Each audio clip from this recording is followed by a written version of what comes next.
Ai, barkatu, ez zaituztet ikusi. Goiz zatozte gaur. Bueno, ekin diazaiogun, gureari. Ongi etorri ikusgelara. Gaurkoan zuekin, lehen mundu gerra.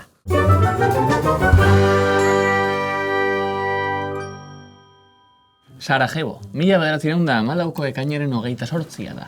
Segurtasunez inguratutako luxuzko auto bat kalean barrena doa errepide bazterreko jendeak jakin minez begiratzen duen bitartean.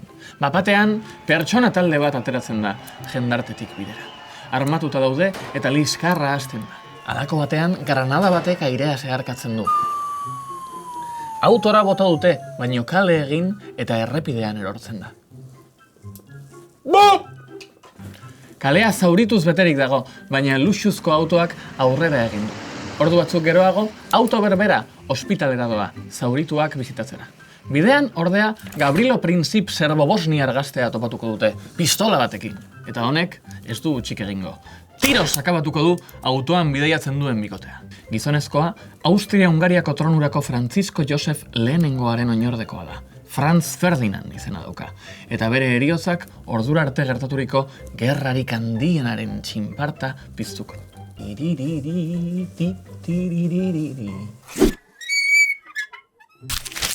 Franz Ferdinand, Karl Ludwig Josef Maria von Sterreich, Austria-Hungariako artxiduke eta tronurako oinordekoaren heriotza jotzen da lehen mundu gerra piztu zuen abiarazle moduan. Edo gerra handia, horrela ezagutzen baitzen, bigarren mundu gerra arte. Baina, errealitatea, ohikoa den moduan, hori baino askoz ere konplexuagoa da. Hala frogatu zuen, hurrengo urteetan gertatu zen guztiak. Nagusiki Europan gertatu bazen ere, Asia, Afrika, Ozeania eta Amerikan ere sortu zituen liskarrak gerrak. Orotara, 70 milioi pertsona mobilizatu zituzen estatu parte hartzaileek militararitzeko, eta 9 milioi soldadu eta 7 milioi zibilen heriotza ekarri zuen. Tartean, Ipar Euskal Herrian ere sarraski izugarria ekarri zuen. Lapurdi, Nafarroa Beherea eta Zuberoatik joandako 6.000 soldadu hil baitziren frontean, orduko populazioaren 3 edo 4. Eta nortzuk ibili ziren gerra handi horretan elkar joka? Uste dut saio honetan aipatu dudan gauzarik nahasgarriena dela hau. Albezain simpleen azaltzen saiatuko naiz. Alde batetik aliantza hirukoitza zegoen. Alemania, Austria-Hungaria eta Italiak osatua. Eta bestetik, entente hirukoitza. Britania Handia, Frantzia eta Errusiak osatuta. Hala ere, Italiak bere interes kolonialei jarraiki bandoz aldatu zuen azkar asko eta berdinketa apurtu zuen. Orduan, ordea, Turkia eta Bulgaria batu ziren Alemania eta Austro-Hungariaren bandora, eta Errumania, Serbia, Grezia eta Japonia aldiz Britania Handia, Frantzia eta Errusiarenera. Baina aizu, goazen pixkanaka. Nola hasi zen hau guztia? Lehen mundu gerraren hastapenetan, Europako herrialdeak nagusi ziren munduan.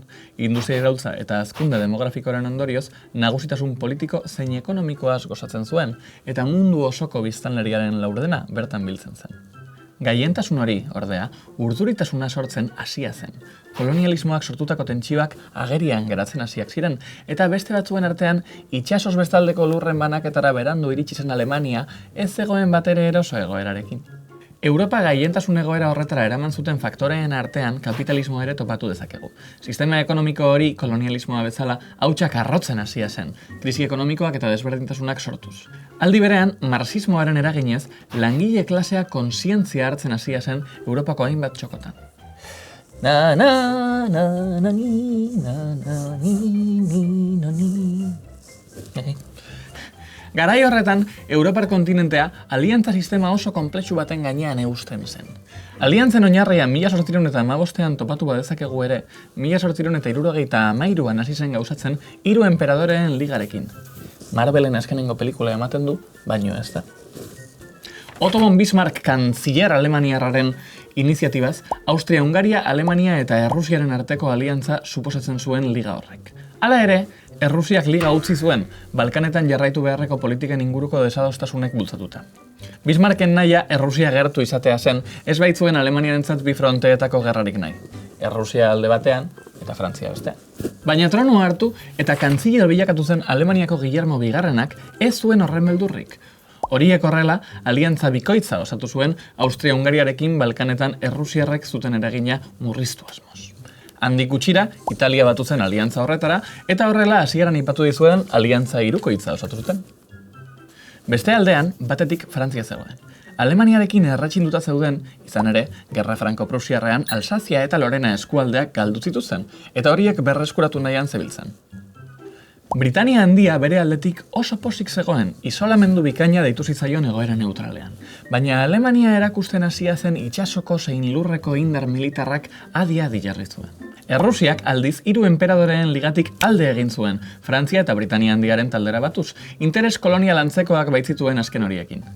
Entente hirukoitza sortu berria zen, laura.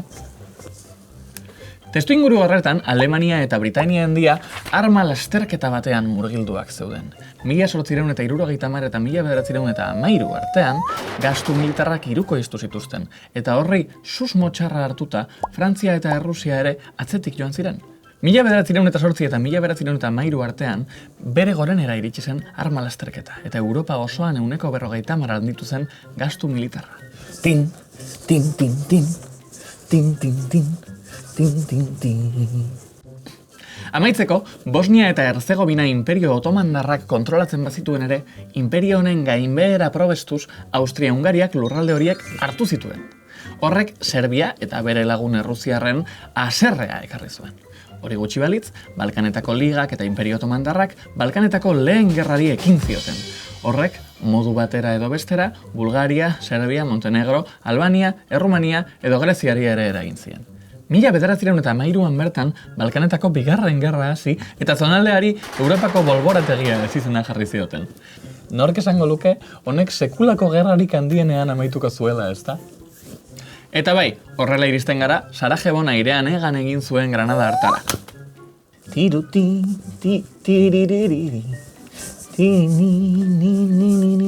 Eta ondoren, gerra.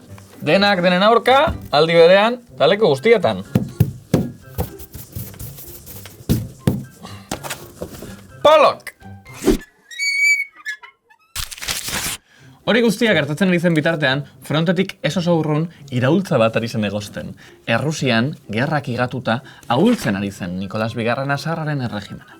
Boltxebikeak aldiz indarra hartzen ari ziren. Halako batean, Sarrak abdikatu eta Suitzan erbestean zegoen Leninek Errusiara itzuli ahal izan zuen. Behinan, hasiera eman zioten Errusiar iraultzari, 1917an.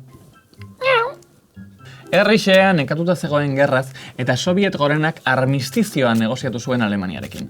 Errusiak gerra uztearen ondorioz, 1 milioi soldadu alemaniar libre geratu ziren mendebaldeko frontean aritzeko.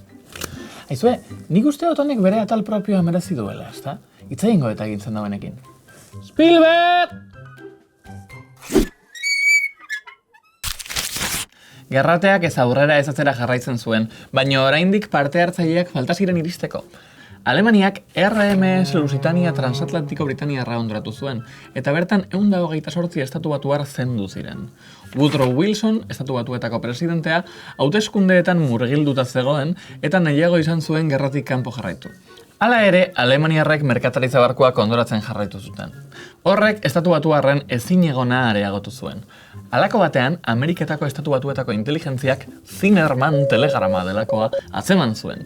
Alemaniarrek Mexikoko gobernuari bidalitako mezu bat, alegia. Bertan, Mexikori eskatzen zitzaion Alemaniaren alde jartzeko gerran. Azken mehatxu hori izan zen, Ameriketako estatu batuak Alemaniari gerra deklaratzea eraman zuena. 1917an bertan.